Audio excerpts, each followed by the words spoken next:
Ndio mchungaji, kuna mambo mengi yanaendelea hasa mitandaoni, baadhi ya watu na wachezaji kufungiwa. Ili swala unalionaje hasa katika kuelekea mchezo wa tarehe 8? Mambo ya kufungiwa endelee hivyo hivyo. Yaani kufungiwa kwa baadhi ya watu wa mpira hii endelee hivyo hivyo. Maana hii ndio inarudisha watu katika mstari. Ndio. Kuna vitu nimevikemea sana hapa katikati. Ndio. Ila watu wanasema mchungaji tu anaongea. Nimekemea sasa hivi watu kupigana, kupigwa, kutoa lugha za matusi, lugha za kutumiana, kuwataki watu. Sasa hivi mpira wetu unakuwa sasa sio mpira wa mpira yani hauleti hazi kama mpira wa zamani jinsi ulivyokuwa. Mpira sasa hivi umekuwa na watu kwa kama mipasho.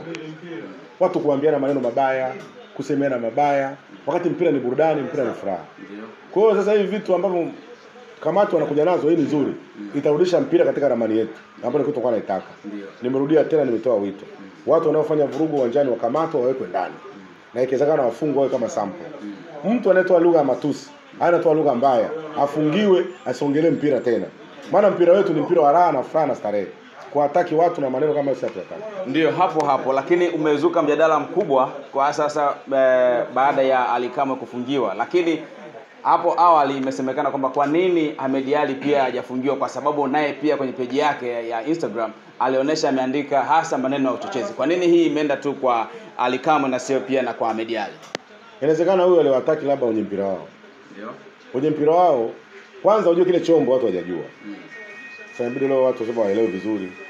TFF, CAF, FIFA, hasa FIFA kwenye mpira wake. Wale wanachoamua hao ndio hicho. Ndio maana unakuta hata serikali haiwezi ikaingilia mambo ya FIFA au ya CAF. Maana wao wana utaratibu zao, wana kanuni zao, kila kitu wana mwongozo wao. Sasa ukitoka katika zile njia, wao wanakuadhibu kutokana na njia zao. Sio unaelewa mpaka hapo? Ndio. Yaani CAF kama CAF kwenye mpira wao, wana taratibu zao, wana njia zao. Ambazo ukitoka ndani ya hizo njia, wanakutoa. Sio unaelewa bwana? Ili familia iendelee kubaki vile vile. Wanalinda mpira wao. Lakini Ahmed Ally alionekana kwamba kuwataki sasa kutokana na marefa zaidi aliyoataki na kuwazungumzia tena wameendelea kufanya mbeleko kama walivyofanya kwenye round ya 18. Na hii bona FIFA na ni baada ya Ahmed Ally kutuhumu referee. Kwa nini TFF haijafanya na yenyewe pia kumwadhibu hasa Ahmed Ally? Mtu yule unafungwa au unashtakiwa kwa mashtaka yaliyoletwa. Inawezekana ulisema yeye sio shtaka lilokuleta. Yeye wetu anashtaka la kuambia Yanga sio nini na nini ndio shtaka lilopelekwa. Kwa hiyo limekuchunguzwa kuonekana kwamba halina mashiko. Huyu bwana kama ni rumu kapigwa kwa sababu kwa hataki viongozi wa TFF. Kwamba inawezekana hawana waledi hawezi kuongoza sio nini na nini. Kwa hiyo vitu kama hivyo wao wanasema kumbe ni hivi. Sisi soka letu lina heshima zake, soka letu lina miko yetu. Kwa hiyo ngoja mtu tumtoe pembeni, ajirekebishe yule ambaye atafanyaje? Atarudi. Ndio maana hajafungua maisha. Ni miaka 2 sio mingi.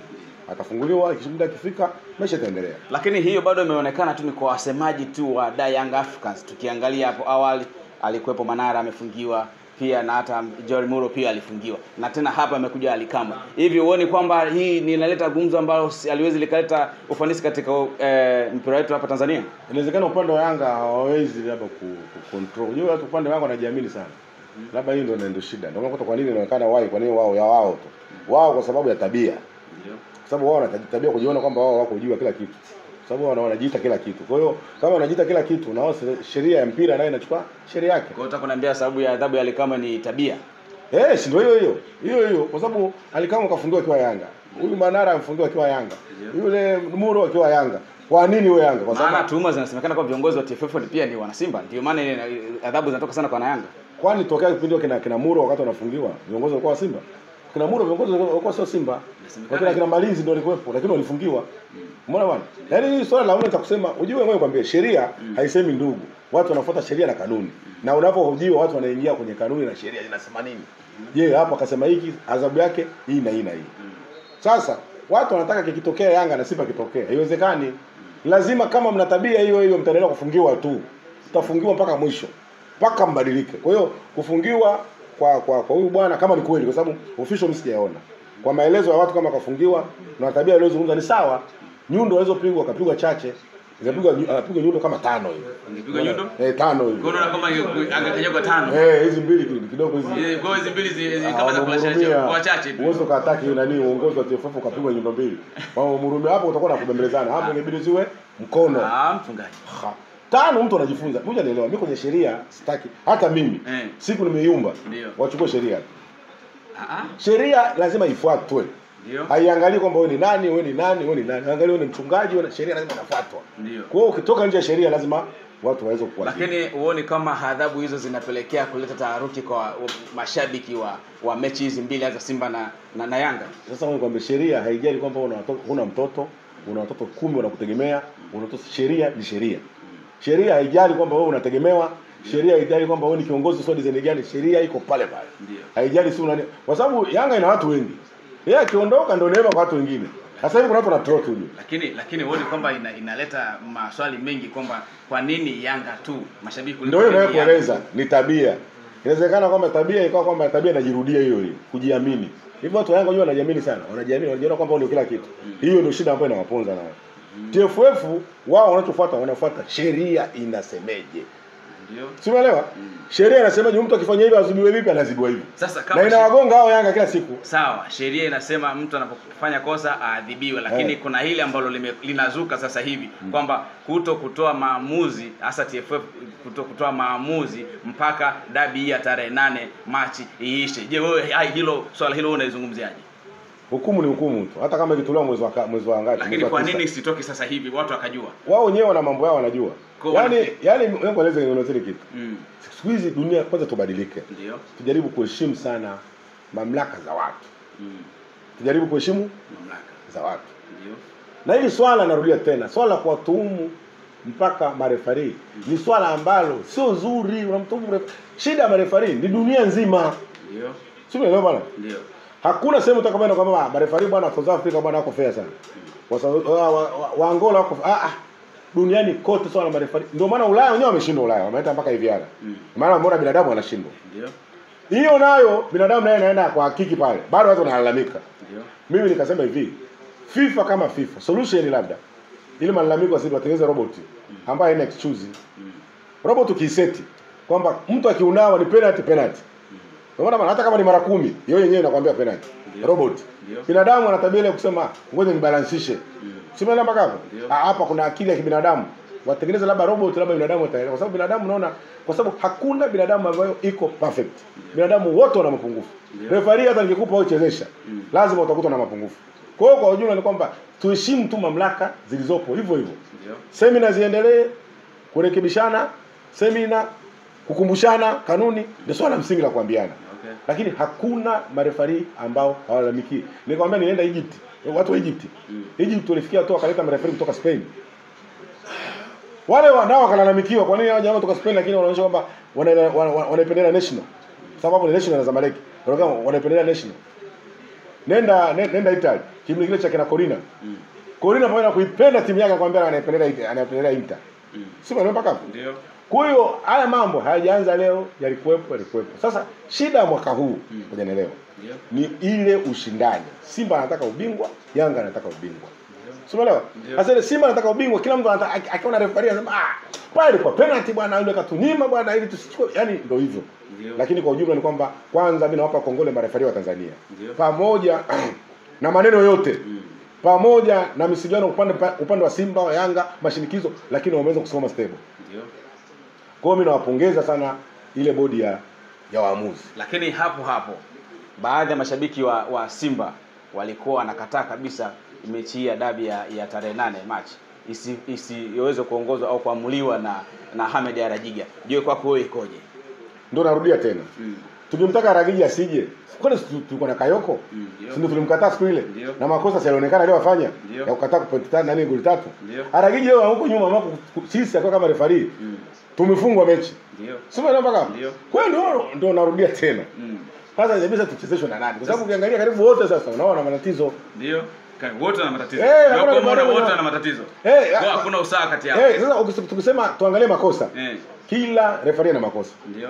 Kwa hiyo mimi ninachoomba ni kwamba hivi sisi tukubali tu uongozi unavyotaka. Wanapopanga mareferee tukubali.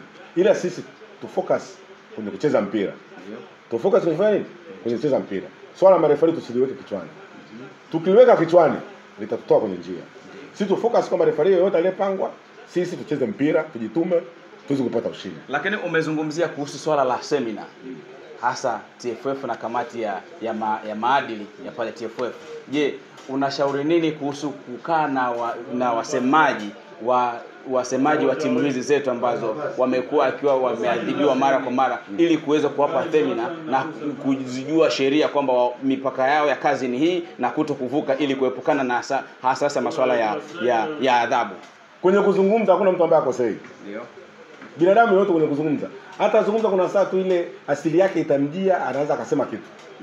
Simuelewa, hakuna mtu ambaye yuko perfect. Ndio. Hata kwenye kuzungumza hivi, unazungumza kuna siku watu watakwambia hapa bwana ulichapia. Hapa uliharibu. Kwa hiyo kwenye kuzungumza, kwa ndio maana narudia. Hata hawa wasemaji unaowaona, nao ni kama binadamu. Wanafanyaje? Wanakosea.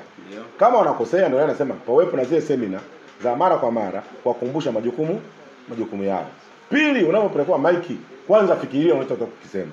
Sio unaongea tu. Na nyinyi waandishi wa habari vitu vingine msio mnapandisha ili muuze. Mkiona mtu kakosea kile kipande kifanye kikate, msio mnazipeka direct, ndio inaleta mimko kama hiyo. Lakini sisi lazima tuzungumze kile ambacho wewe unakiona kwamba inatakiwa kifanywe marekebisho, na sio kukataa kile ambacho kinatakiwa kifanywe marekebisho.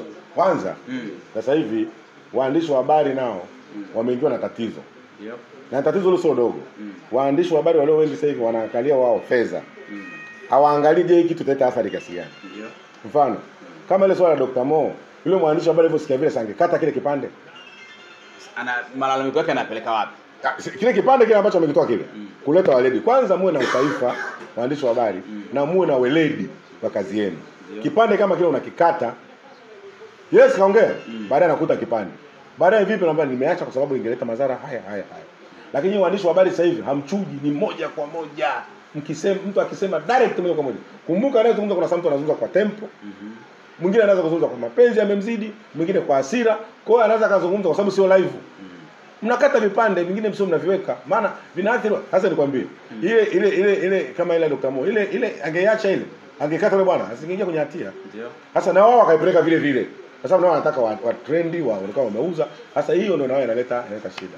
Na nyinyi waandishi wa habari mnahitaji tena mfanywe seminar. Sio ndogo, kubwa. Kwamba mtu anapozungumza, mkimwona akasema hivi, mnakata kipande, msirushe zote. Lakini sasa hivi yeye dakika 2 tu mchoka. Mmoja anasema Simba Yanga ikifungwa na Simba, mchukue mshumaa, mlichome kwenye macho na nyinyi mnarusha. Umeona bana? Sasa, lakini tunaamini kwamba ile ni maneno ya kishabiki. Ngoja nikueleze. Mwingine tena anasema mchukue spoku ya moto. Tumongeze kwenye macho na serikali isingile kati. Sasa atakutana na mtu mwingine akili zake sio nzuri, ataenda kuchoma spoku kweli ya moto. Akaja akaitumbukiza mle. Ikamchoma yule mtu akafa. Watu alisababisha mwandishi wa habari kwa sababu alirusha. Nyinyi mnachukua ushabiki. Haya, mwingine anasema mwana safari kama Yanga ikifungwa mimi sikubali na mia Yanga. Sio bana? Je, ikifika tamia Yanga? Hamia Yanga. Amin. Kwa watu wanaoje huyu jamaa maneno aliyozungumza. Kwa sasa hivi inaonekana hata tasnia ya habari na sasa hivi haina weledi. Mwingine kaenda mbali kasema bana mtu mwingine bana mchukue mke wangu. Watu wanaenda sababu vurugu inatokea. Watu wanaenda wanamchukua mke wake nani? Wewe niambie kitu. Unajua chanzo cha kamari kukataliwa tokea miaka hiyo kamari. Yaani kuambia bana kamari haitakiwi. Dini haitaki kamari. Ni mambo kama haya. Zamani ilikuwa watu wanaekana mke kwa mke. Akishindwa unabeba mke wako. Watu zamani wakaweka busara wakasema hapana, kuanzia leo mtu kamari hairuhusiwi. Wakaifuta kabisa.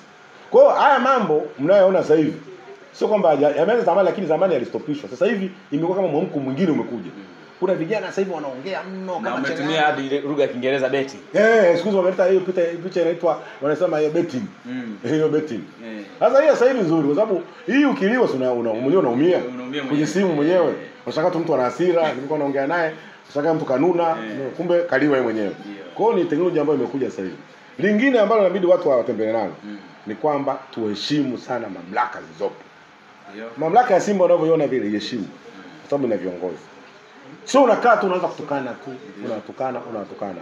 Mamlaka ya TFF iendelee kuheshimu. Na baadhi zaidi Biblia imesema heshimuni nini? Mamlaka zilizowekwa. Mkiziheshimu zile mambo yataenda. Sasa mtu anaropoka tu. Mwingine anakula maharage yake huko sio anakula maharage na nini? Anasema tu huyu hatumfai. Kuna watu jana nimewasikia maneno yao nimewakemea. Wanasema mechi hii tukifungwa viongozi wafanye. Nikamwambia shut up. Nyamaza kimya. Tumefungwa viongozi wataendelea kuwepo, tumeshinda viongozi wataendelea kuwepo. Maana yake nini? Tunatengeneza amani ndani ya klabu. Sasa kuna watu wanataka kuibua maneno sema wakifungwa viongozi tuwataki, nimwambia mnyamaze hapo hapo.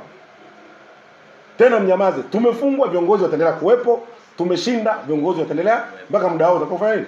Muda wao utakapoisha. Huo ndio weledi wa mpira unavyotakiwa. Eti aondoke. Wewe unajua leo mweka nani? Aondoke aende wapi?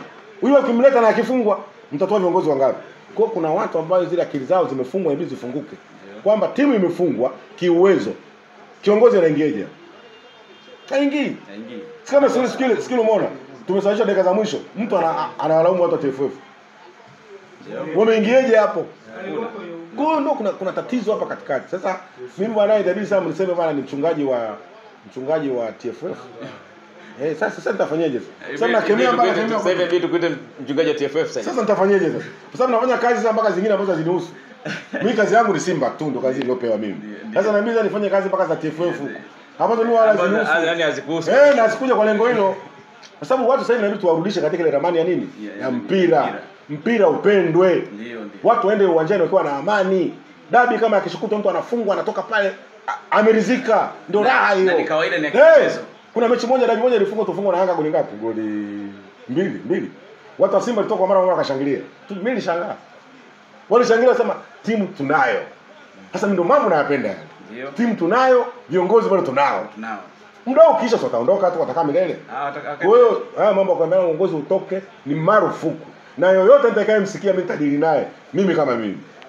Bana, hayo ni maneno ya mchungaji ambao tumeweza kuzungumza naye hapa mawili matatu na kutuambia maoni yake nini kinatakiwa kifanyike hasa kwa semaji wa timu zetu hizi mbili za Young Africans na pia na Simba Sport Club. Mimi ni Osod kutokea hapa. Tukutane tena wakati mwingine. Asante.